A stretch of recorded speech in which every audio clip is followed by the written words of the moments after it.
அனைவருக்கும் வணக்கம். இந்த ஃபேஸ் ஆஃப் த ஃபேஸ்லெஸ், முகமற்றவரின் முகம், நம்ம ஆயர் பேரவையால அனைவரும் பார்க்க வேண்டிய படம் அப்படின்னு சொல்லிட்டு நம்ம மாதா தொலைக்காட்சி மூலயமா அனைத்து திரையரங்குகளையும் வெளியாகி ஓடிட்டு இருக்கு.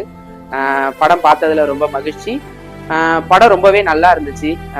சினிமாவுக்கு உண்டான அனைத்தும் இருந்துச்சு. இதுல சினிமாவை கடந்து ஒரு உண்மை சம்பவத்தை எடுத்திருக்காங்க அப்படிங்கிறது ரொம்ப மகிழ்ச்சி. அதுல அருட்சகோதரி ராணி மரியா எவ்வளவு துன்பப்பட்டாங்க, ஒரு பழங்குடியின இடத்துக்கு போய் எவ்வளவு அவங்க கஷ்டப்பட்டு அந்த பழங்குடியின மக்களுக்காக வாழ்ந்து தன் உயிரையே நீத்த அந்த ஒரு அர்ப்பணமான வாழ்வை இந்த படத்துல ரொம்ப அழகா சொல்லியிருந்தாங்க.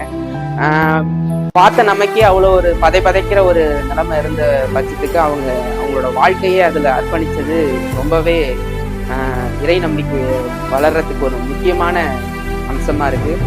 இந்த கதை மதம், இனம், மொழி இதெல்லாம் கடந்து ஒரு உண்மையான ஒரு மனிதாபிமானம் மிக்க ஒரு அர்ப்பணமான வாழ்வு வாழ்ற ஒரு மனிதருடைய படமா தான் நான் இதை பார்க்குறேன்.